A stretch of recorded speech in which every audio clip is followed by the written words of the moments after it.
topic of disease.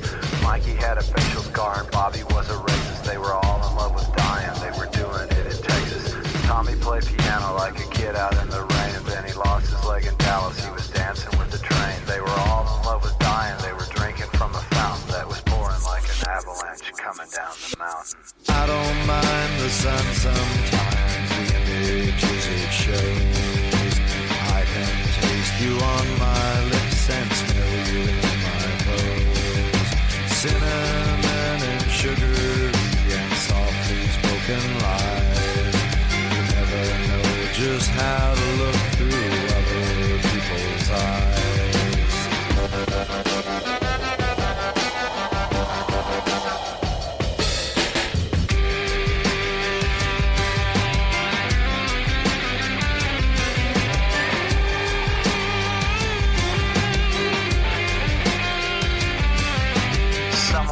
Hot pursuit and fiery auto crashes. Some will die in hot pursuit while sifting through my ashes. Some will fall in love with life and drink it from a fountain that is pouring like an avalanche coming down the mountain.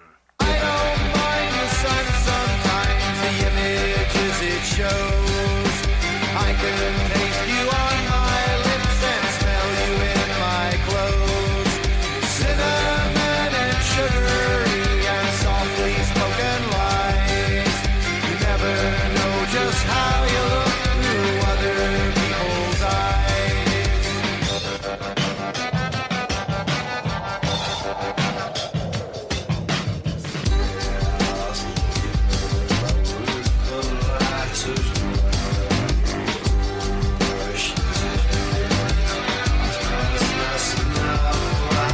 Another Mikey took a knife while arguing in traffic. Flipper died a natural death, he caught a nasty virus. And then there was the ever-present football player rapist. They were all in love with dying, they were doing it in Texas. Ollie caught a bullet, but it only hit his leg. Well, it should have been a better shot, got him in the head. They were all in love with dying, they were drinking from a fountain that was pouring like an avalanche coming down the mountain. I don't mind the sun sometimes, the images it shows. I can taste you on my lips and smell you in my clothes. Cinnamon and sugary and softly spoken lies. You never know just how you look through other people's eyes.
Okay.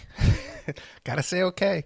Okay, welcome to the Opperman Report. I am your host, Private Investigator Ed Opperman. You could find me at Opperman Investigations and Digital Forensic Consulting if you reach out to me through OppermanInvestigations@gmail.com.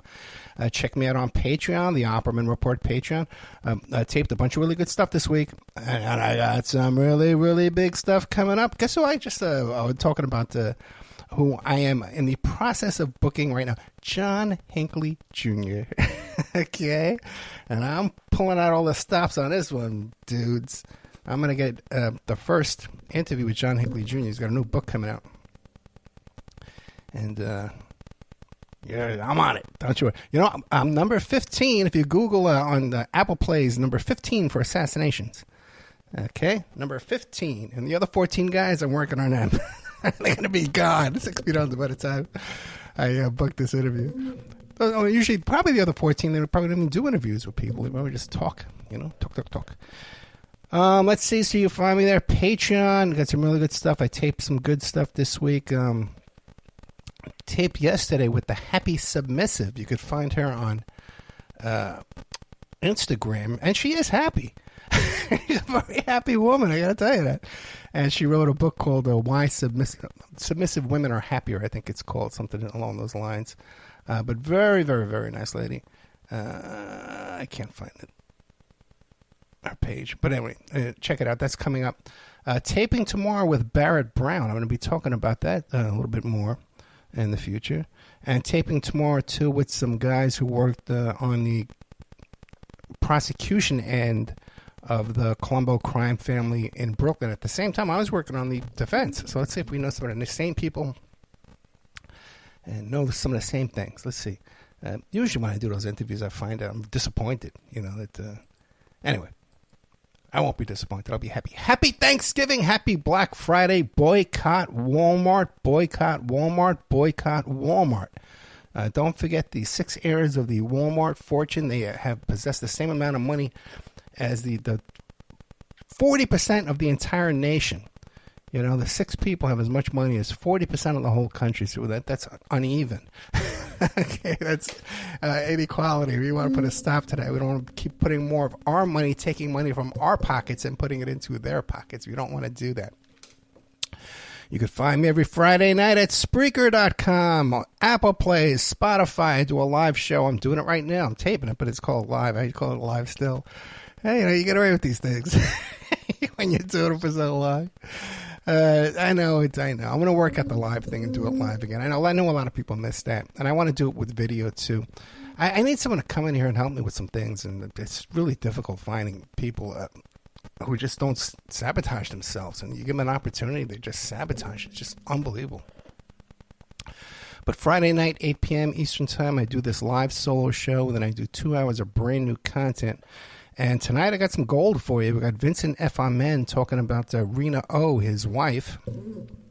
Vincent F. Amen is the fellow there, worked for Michael Jackson, and he knows the Casio brothers, Frank Casio, who's now going against the estate. And he was a co-defendant with Casio in the charges against, unindicted co-defendant, against the charges against Michael Jackson. And then he married Rena O, who was an Epstein survivor, who had a lawsuit and still has a lawsuit today. She had a lawsuit with Virginia Roberts Giuffre, who's passed away, sadly. But she has a lawsuit against her and against some very public back and forth that went on Twitter. And she had made some allegations in a first manuscript.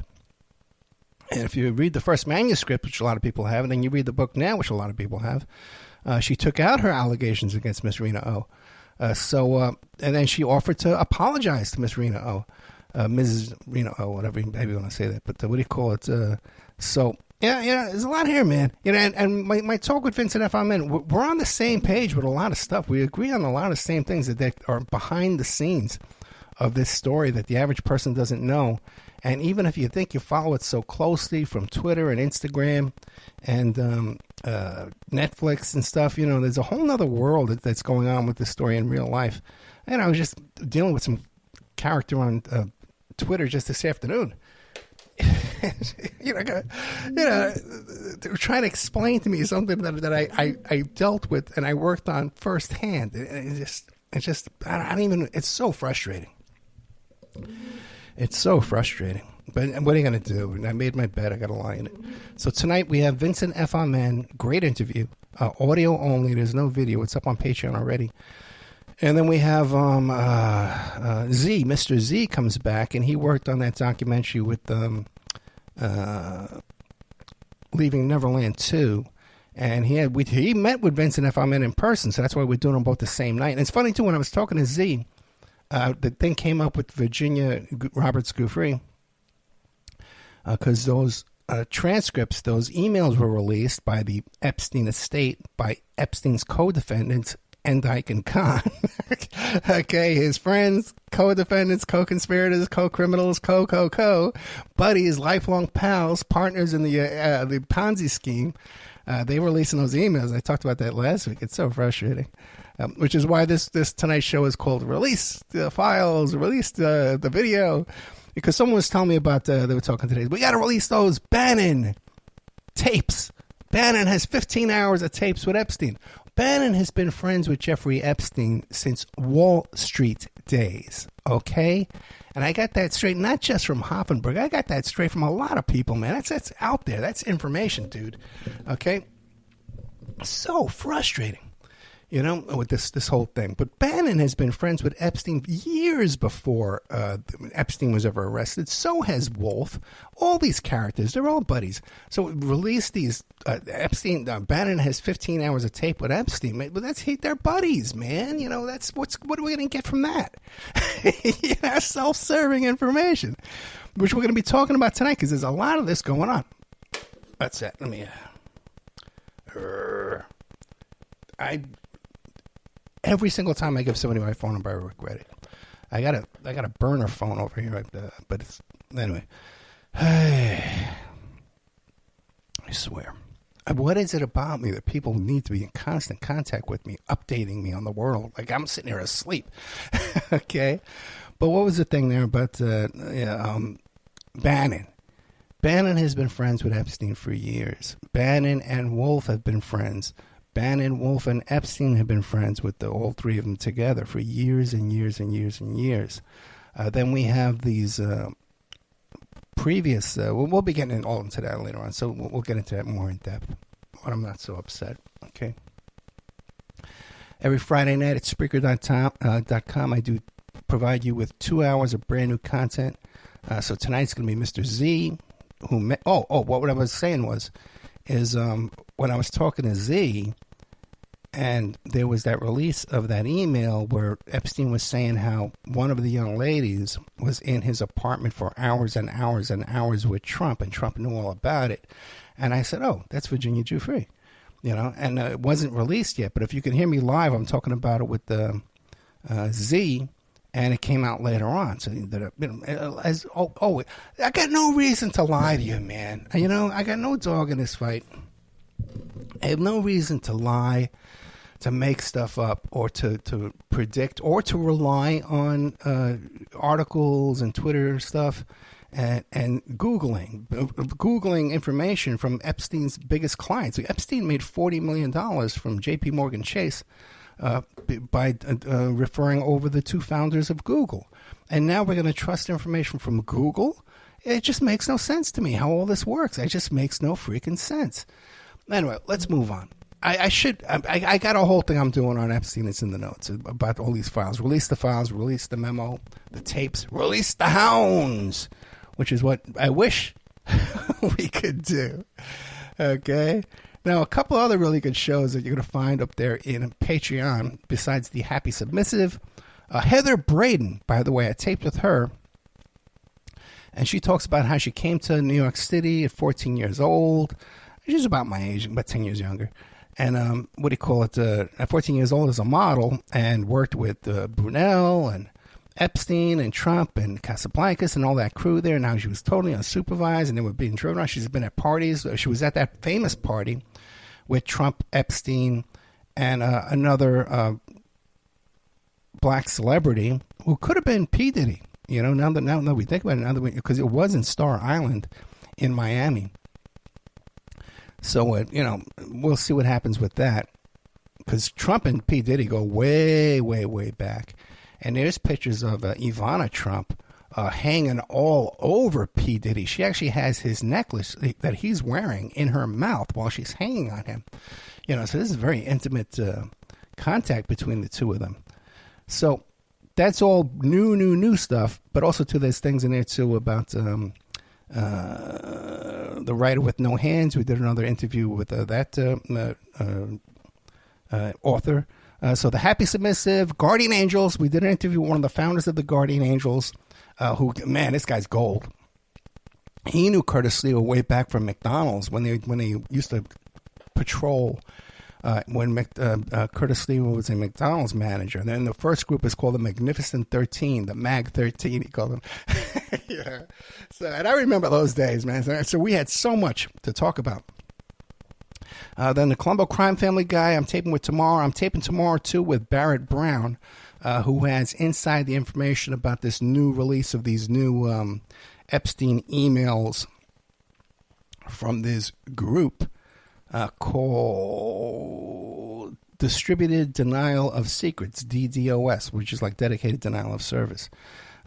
Distributed Denial of Secrets, which is run in part by this fellow Mike Best, he used to be called, and he was a guest on my show about 10 years ago, would never come back. Since then, he's changed name because he's transitioned from male to female, I believe. I don't know if he still is or what, or she is now. So I don't know what name Best is using now today. But Best is involved in all this. He's still in charge of this group here. And I contacted a lot of people trying to get access to these new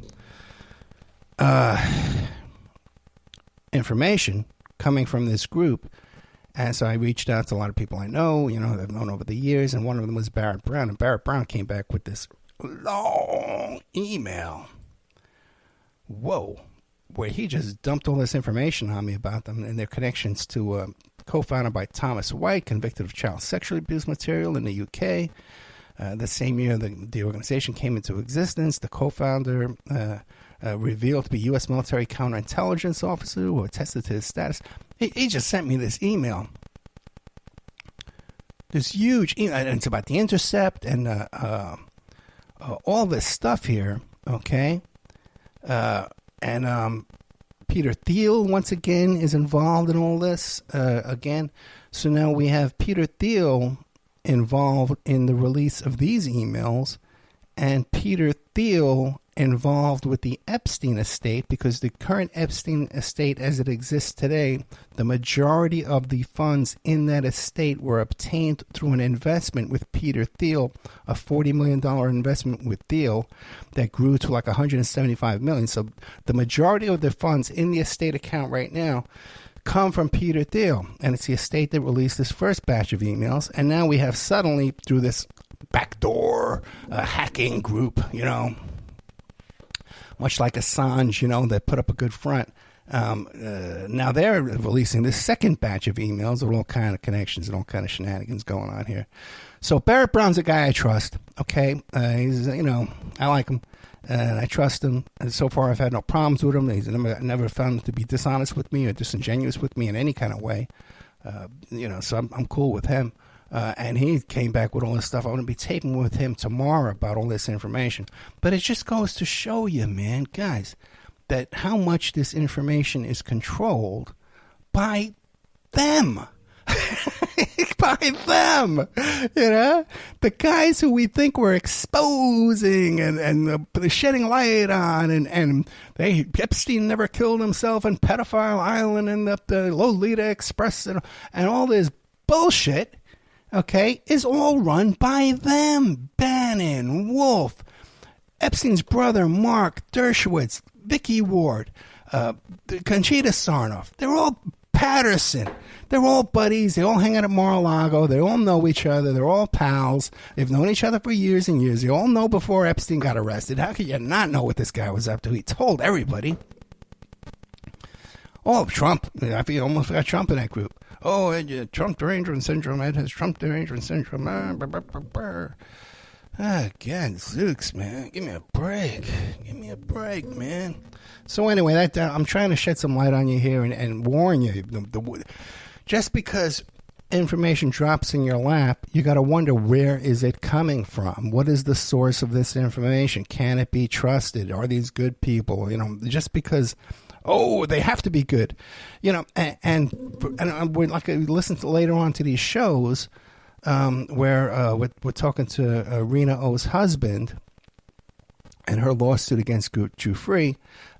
Many people will say, "Well, Giuffre is a hero. She's a heroine. She was bravery and all that." Well, she never came out about Trump, And so, but if it doesn't fit this black-white, this one's a hero, this one's a villain. If it doesn't fit their little puzzle piece, the way they have it laid out for them by Netflix and Twitter superstars. Get this, man, okay? I just heard from one of these Twitter superstars years ago. I wasn't even planning on talking about this one. You gotta love this one, man. I hear from one of these Twitter superstars, and she was posting something, and I said, hey, that's my case, I worked on that, right? And she sends me a message on Twitter. Oh, my goodness, I had no idea that you were involved in this. We need to talk. And I look and I says, well, if you scroll up, you'll see that I tried to explain all this to you years ago at the time. All about Stormy Daniels and all about Katie Johnson. I was trying to explain to you all this stuff, and you told me that you were too busy baking bread. I did a whole show about this. Okay, and I says, one of these Twitter, and she's just one of many, okay? It's nothing harmful about this woman, nice as she could be, right? But whatever, and I respect her work, out there. She's twitting away, But I talked about this, and I did a whole show about this, how these Twitter superstars will be talking about my case. Another one was the case we had, the lawsuit, the Jordan Pruitt lawsuit against Disney. And I contacted them. You're talking about, hello, I'm Ed Opperman, private investigator. Nice to meet you. You're talking about my case. I worked on that case. You got a couple of things right, a couple of things wrong. Would you like to talk about it? I'm willing to educate you. I'm too busy baking bread. Or I'm too busy tweeting. I have tweeting to do. They're telling me they're too busy. Then they're tweeting the rest of the night away. Their whole life. They're tweeting their life away. So, you can only understand my frustration. So now she gets back to me years later. Oh, my goodness, I had no idea. I had no idea, Mr. Opperman, that you were involved. Oh, my God. Take me away. Just put me out of my misery, man. Drop out. I wish that the cartoon, the Road Runner, I wish I was the Road Runner and a big anvil would just come out of the sky and land on my head. Just put me out of my misery. Beep, beep. Release the files. Release the memo. Release the tapes. Release the Hounds. We're doing on time here. I'm all over the place. What are you going to do? I got some stuff I can complain about, but I won't. Because I'm above all that. I'm not the kind of guy that's going to come on the radio and ramble and complain all night. Oh, no. No matter what Grok says about me. I'll go into it. It's kind of funny because I'm having this. Grok has a lot of things about me incorrect, And one of the things it says about me is that I'm biased. Okay, my opinions are biased. And then it quotes a review about me, right? And I read the review. As a matter of fact, someone else read it to me. And I says, I know who wrote that. That was written by this guy who's freaking crazy. He's like 500 pounds. He's got a colostomy bag. He lives with his mother. Okay, it doesn't work. Okay, lied to me about all this stuff about us. I did this whole. He was even involved too in that whole big catfish thing with Dave McGowan. Again, it always comes back. How is this guy that was involved in trying to sabotage my relationship with Dave McGowan, sneaking into Dave McGowan's hospital bed? How is this character? How is he being quoted about me in Grok? Yeah, that's by accident. It's paranoid. I think I got a reason to be paranoid. But otherwise, too, there's stuff in them just like I'm an anti-vaxxer, just crazy stuff, Just I don't know how Grok could come up with it. Now I don't know if you can contact Grok and argue with him and explain to him something. Grok, I'm the guy you're talking about. I'd like to straighten you out about a thing or two here. I'm going to give it a try because I've dealt with Grok before. And I've never debated with ChatGPT, but with Grok, where I've convinced Grok that, hey, you're wrong about this. Look at this. Here's the actual facts. And Grok changed his opinion. So maybe I could teach Grok about Ed Opperman and teach him who I am and stuff like that. Who knows? Now, over the holiday weekend here, I get a phone call from an old friend of mine in the cell phone forensic business. And he contacts me, and he goes, hey, Ed, are you still doing cell phone forensics? And I said, I can't. Not like I used to, Because when this guy knew me, I was considered like a real big shot in the cell phone forensics world. And he was there. There was this occasion when we were at a seminar. And, all the big shots were there who actually own cell phones, forensics companies that actually write the software for the tools and stuff like that. They were there, and in this class. because back then it was a small group, around 2003. It was a small group doing cell phone forensics, and we all knew each other. And I was working, Later on, what happened was, when I had the whole thing go on with Sarah Palin, when I was working on the Sarah Palin case, I needed a more secure office. So I rented space in the Howard Hughes building over on Sunset there by the airport in Las Vegas. And the rent was very expensive. So what we did was we got together a bunch of cell phone forensics company. We all pooled our resources and we worked together in there with all of us, because it's very expensive. You buy the software, but then you have to buy yearly updates and licensing updates, and then there's classes and seminars and things. And back then there was a lot of work to go around because there's only a few companies. Now everybody's doing it, and it cost a fortune to keep up with it. And then, my divorce came, my custody came, I got kicked out of my house, and I couldn't afford to keep up my share of the rent and expenses over there. And I was even thinking back, why didn't these guys just hire me? Why didn't they, the whole thing fell apart when I left.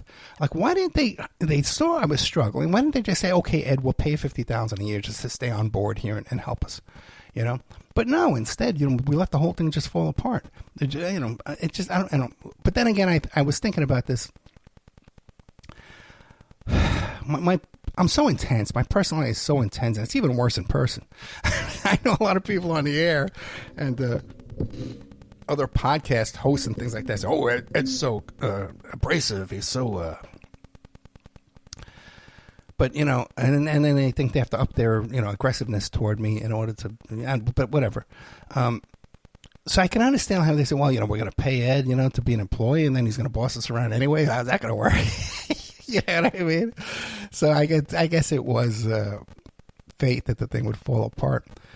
So this guy contacts me and he goes, Ed, you still, and I said, well, not at the level I was, but the way I kind of said it was, but whatever you're doing, I can do what you're doing. Whatever you got going on, I can handle that. Go ahead. What do you got? Oh God. And his problem was a very minor thing. But he brought up this thing where we went to a seminar together. We had attended a seminar together. And at this seminar was all these freaking big shots who were software owner and instructors and stuff. And the instructor of this class worked for a company where one of the main instructors, who probably taught him, worked for me on a little side project in a partnership we had. So I asked a question and I says, hey, is anybody else doing this thing that I do here? And, I'm just doing it once or twice, but does anybody do it 3 or 4 times and find more results than I'm doing? And everyone around the room just looked around and said, what are you talking about? You do it more than once? You only have to do it once. And the instructor says, no, Ed, you only have to do it once. You're not going to get any different results by doing it more than once. And I says, oh, no, 100%. You absolutely do. And he says, no, it doesn't work that way. And I says, well, But I know that it does work that way because I do it all the time. I do this every time. I'm just wondering if I maybe did it 8 or 10 times, would I get even more information? Because I'm getting more information the second time I do this than the first time. And I'm getting sometimes even more or different information the third time I do it. And he goes, oh, no, it doesn't work that way. It's impossible. So I knew I was right because I knew I was right. Not because I read it in a book or I watched a video or I listened to somebody else or a teacher tell me or something like that, or I read the instruction manual. I knew I was right because I was doing this firsthand personally. And I knew what I was talking about. And I'm not crazy. I didn't hit my head on the way in there. I know it was right. And so I says, no, I'm right. And I think I said something along the lines, and I don't care if this whole conference thinks I'm wrong, because I know that this is a fact. And you can go take, because everyone brings these practice phones and dummy phones and stuff to these seminars. And you can go back to your room tonight and do what I'm telling you and prove me wrong, prove me a liar. I'm going to go back and do it, but I know, and I'll bring in the 2 different reports. I'll show you. And everyone's like, oh, that Opperman's crazy. Oh. He's so abrasive. He's so difficult. But when the next day, coming back, and then I got there early, and there was like a line to get into the conference room. It wasn't open yet. And I'm walking to the front, and some guy came over and patted me on the back. You were right, Ed. So the point is, though, is this guy was reminding me about how I told this whole freaking conference, and some of these guys had, degrees and all kind of stuff like that. And I just said, no, if I know that I'm right, I don't care if this whole conference says I'm wrong, because I'm testifying to you that I'm right. So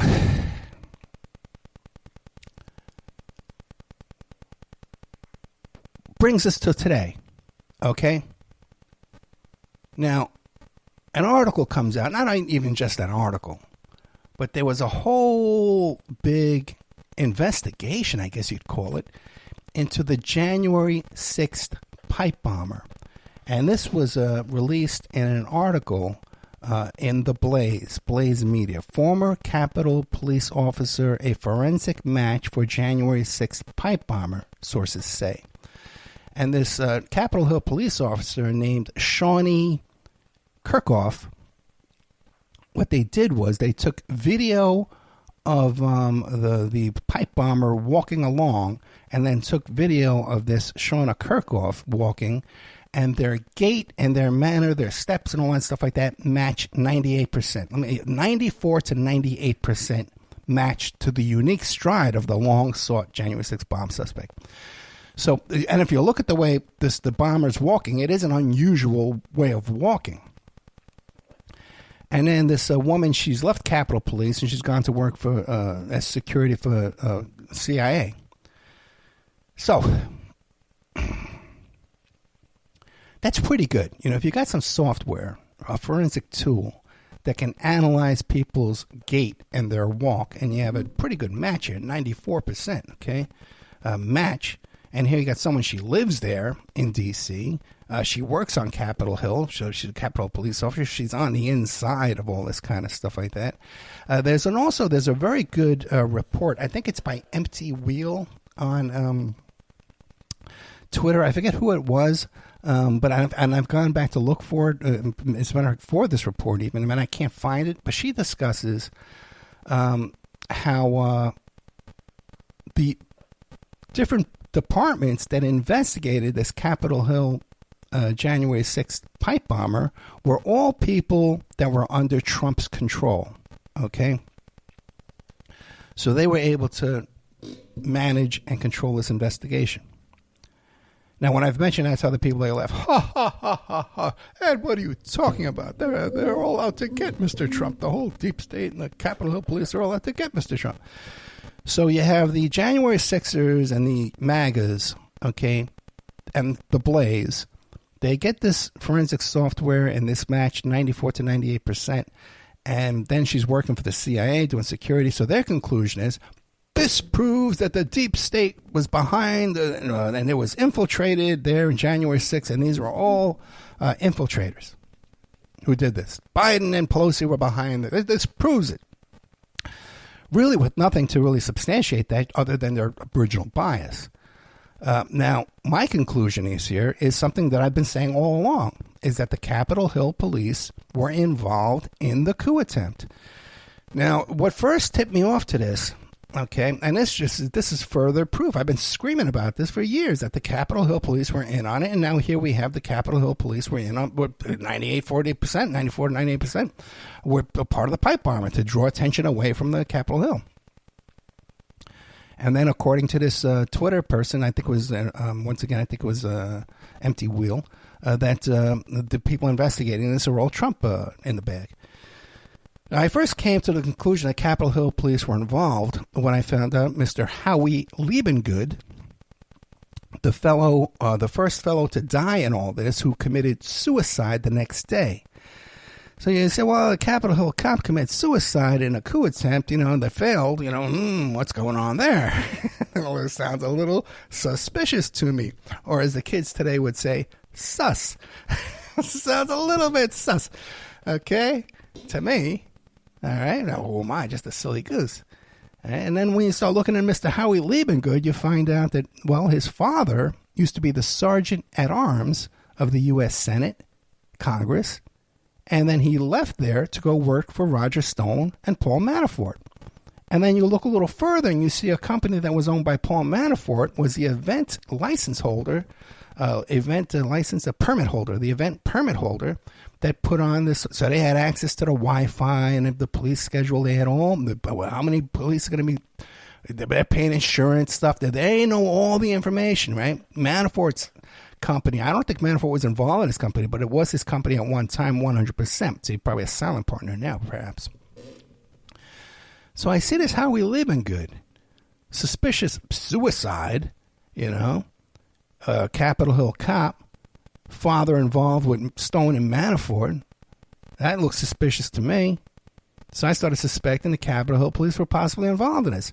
Then you start hearing stuff about, Capitol Hill police were waving people in, were unlocking doors, right? Now, some of that you can just say, well, they were overwhelmed, the crowd. Some Capitol Hill police, you saw them fight like hell to keep them out. But other ones, you saw them waving them in, they let them in.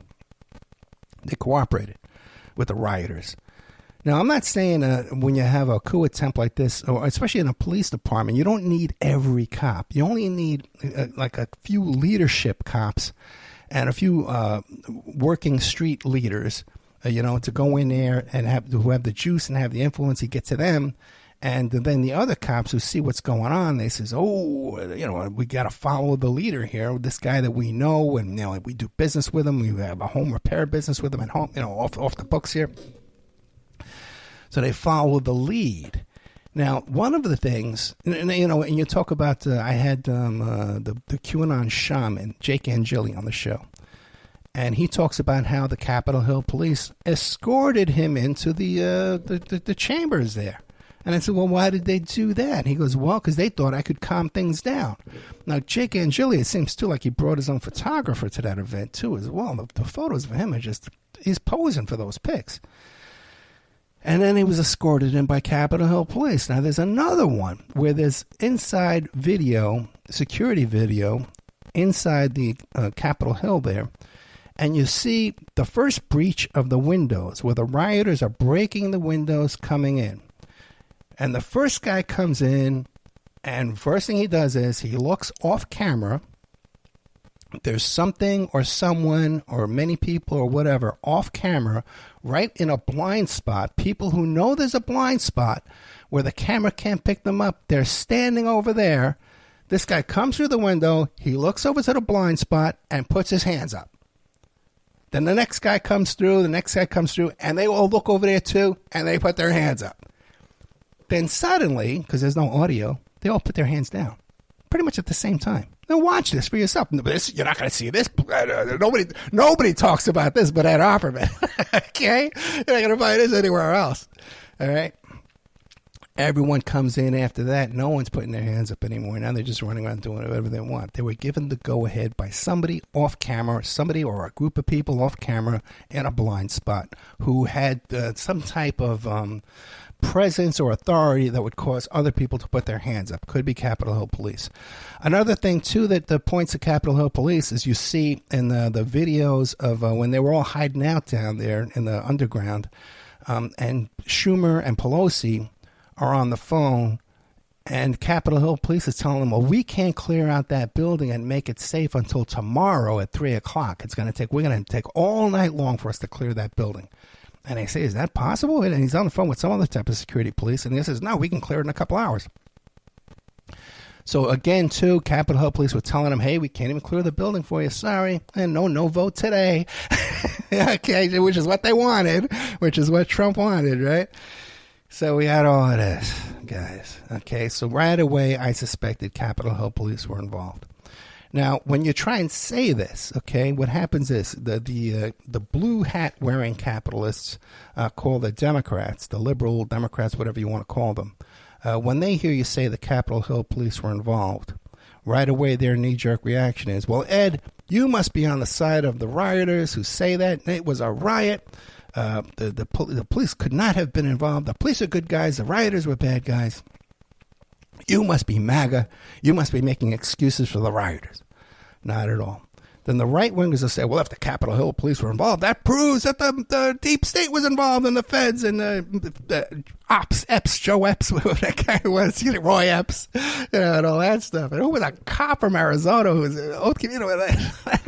was a rat, sure.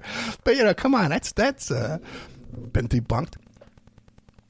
So right away, people go by their red hat, blue hat perspective to take this in. But if you just look at things, man, nice and calmly, and I had, I landed this in Ted Rubenstein's lap, I'm live on the air.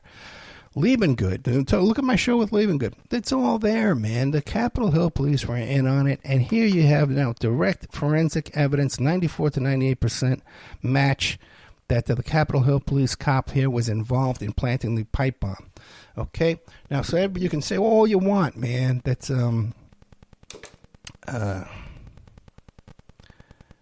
deep state and and the liberals and all that stuff, but let's just look at the basic facts. You got Liebengood, his father was in with Stone and Manafort. The guy kills himself or gets killed. Who knows what happened to him?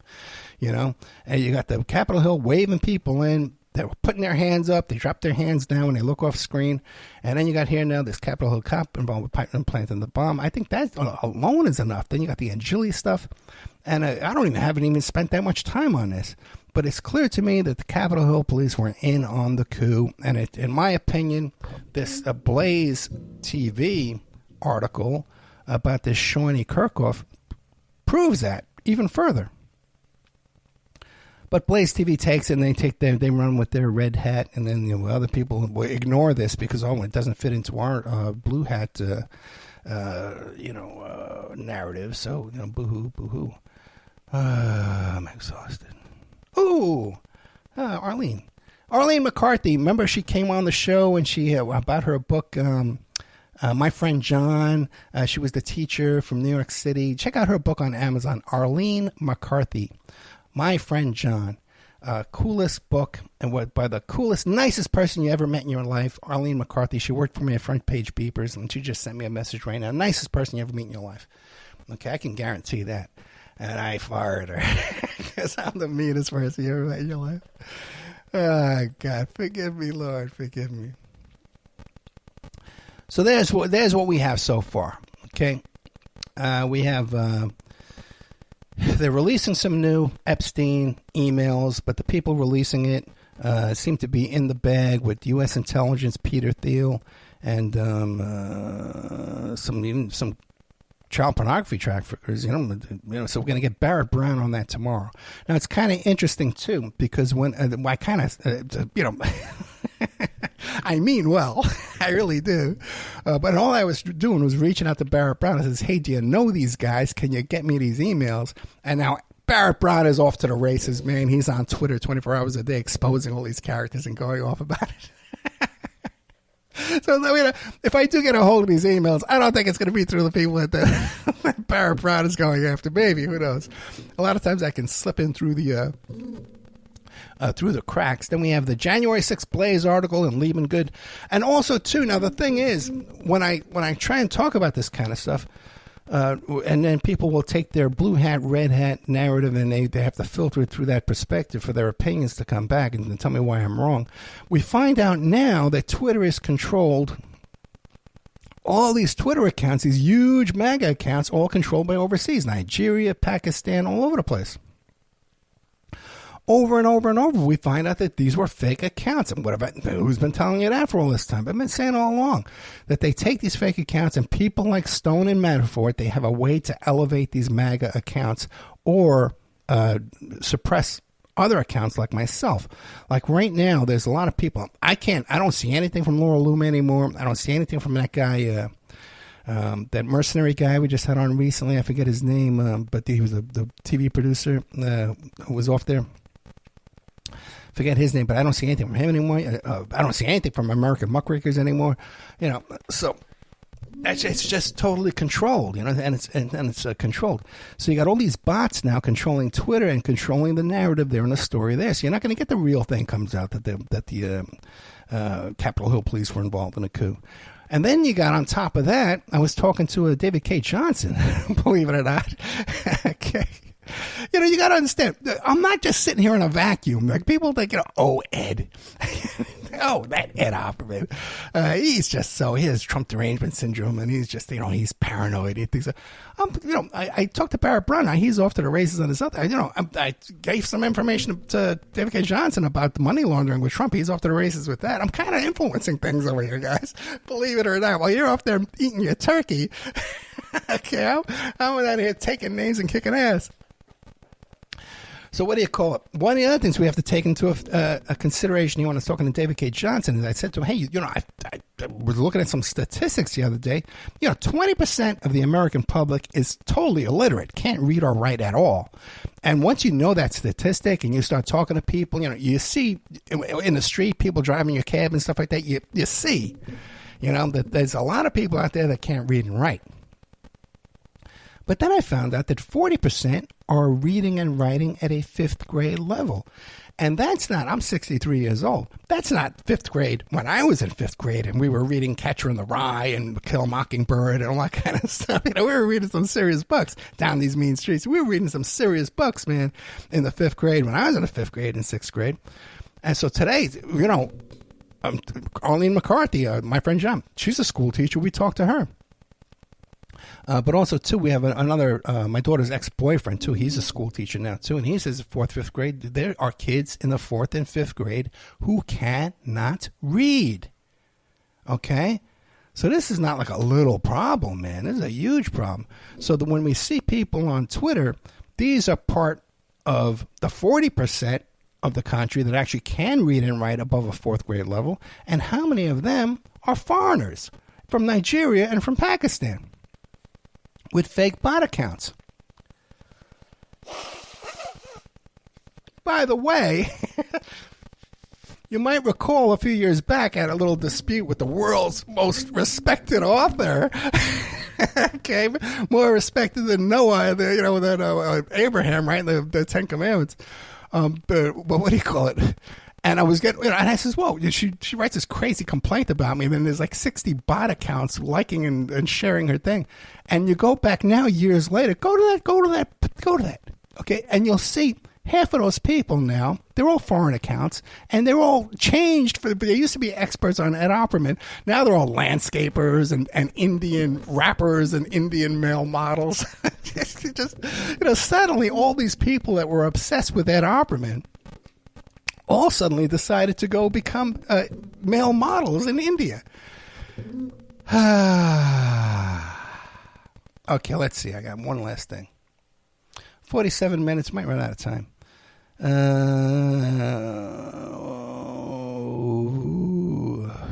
Exhausted, man. Marjorie Taylor Greene abruptly quits. Okay? And it was like Friday night last week, right? You did like a Saturday night or Friday night dump, you don't want to hit the news too much. You want to do it on the radar. And now she's doing the tour here, right? Now, and everybody's talking about, well, why was it? Well, one thing is, little old me, what would I know? But that is an example to her behavior, her statement, when she's talking now on the air. That is the behavior of someone who's been forced into something through extortion and blackmail. And now people talk about, well, Epstein, blackmail, extortion, blah, blah, blah. We look at these emails, we really don't see anything. Leon Black was the one, and he's talking to Epstein, love and kisses. I love you, Mr. Epstein. Okay, that's some blackmail victim right there. So, but we see Miss Marjorie Taylor Greene reluctantly quitting because of something being held over her head. She's being forced to do this against her will. That's extortion. Could be blackmail, could be, threats, who knows what it is, but whatever it is, it's, it worked. And you see the way she responds and releases these carefully worded messages. She doesn't come right out and say, hey, and push things too far that will get the blackmail released or whatever, or will trigger the consequences. But you can see there what's going on. Now, I got a little information for you that you're not going to hear anywhere else because nobody else knows it. And when I tell you this, it's not, I didn't Google this. I didn't read about this. I didn't watch a YouTube video about this. I didn't listen to a podcast about this. I got this from one of the people physically directly involved, okay? And that is former Speaker of the House, Kevin McCarthy, was separated from his wife. They weren't living together. He was in D.C. alone, and he was having an affair with Lauren Boebert, and at another time he was having an affair with Marjorie Taylor Greene. And it appears to me that that's the motivation for the falling out between Boebert and Greene. The reasons with Loomer and Greene appear to again be similar, but perhaps with a different fellow than. But again, that same conflict, the same type of conflict. Now, when I tell you this, I get this from someone whose DNA is in the mix. Okay, someone who's physically DNA in the mix of this story. Okay, 6 degrees, way less than 6 degrees. Okay, probably like 3 degrees, way less. So that's where I come to you with this information, because somebody actually tried to hire me on this thing, but I'm not touching that. Okay, so that's, when you hear this, see this stuff, the motivations, what do you wonder? What kind of blackmail? Could that be the blackmail? Could that be part of it? Could be, could be. Who knows? We don't know, so we can't just make things up and assume things. I can only tell you what I know. You can't make it fit some theory I have. Got 4 minutes to go. And the song I got to play is 4 minutes. I'm exhausted. Well, happy Thanksgiving, ladies and gentlemen.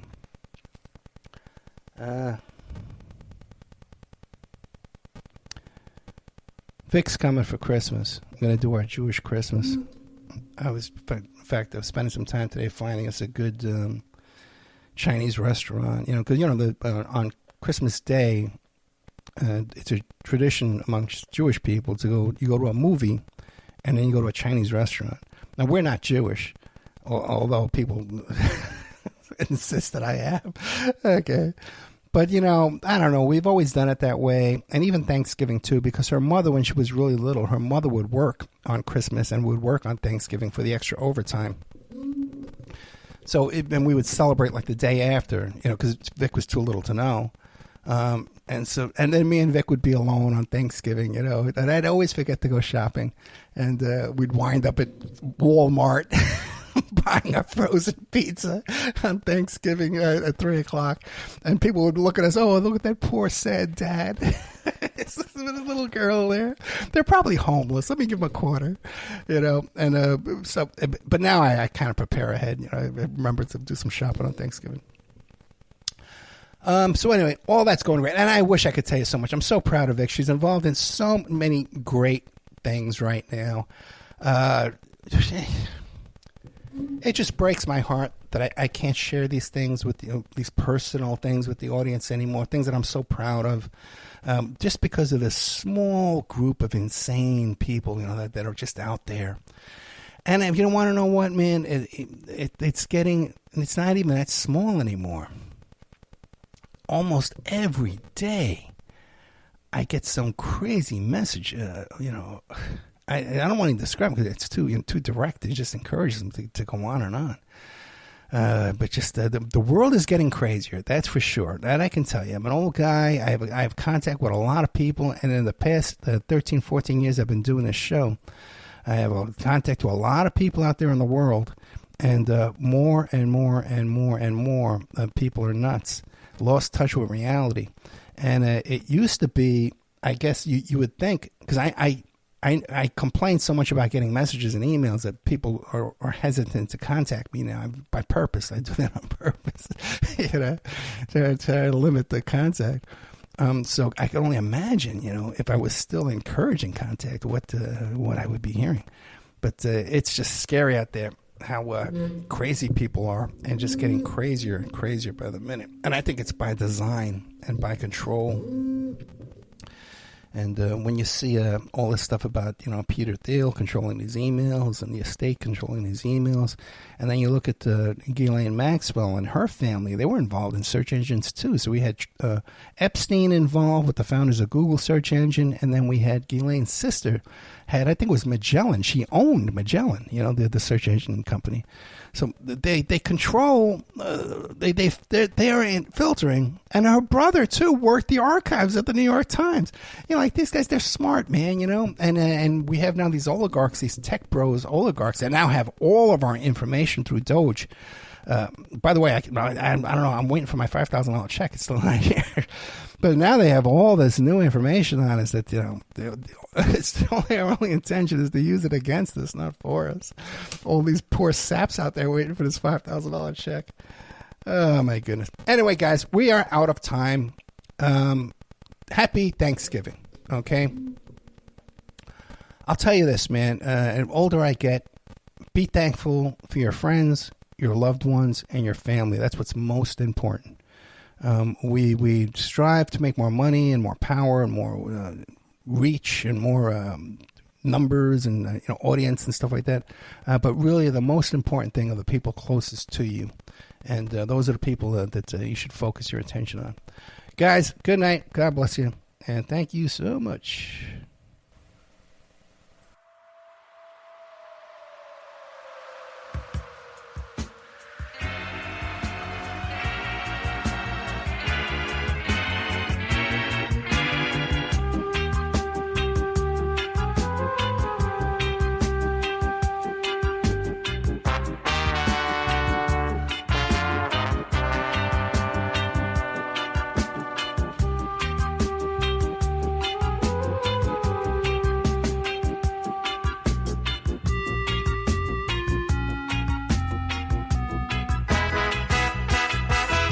This storm is coming like a ghost town.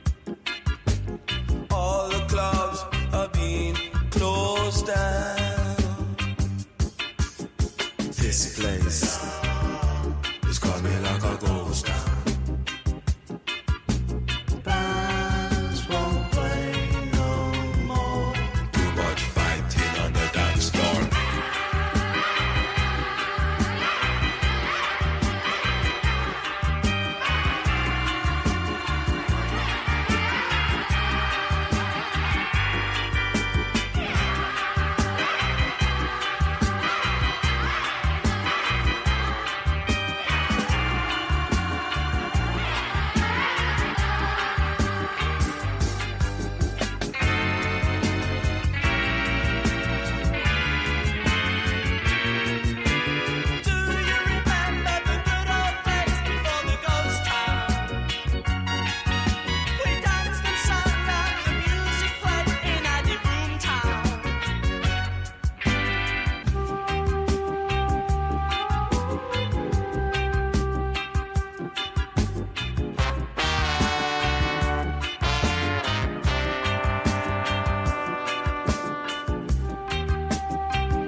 This place is coming like a ghost town. No job to be found in this country. Can't go on no more. The people getting out.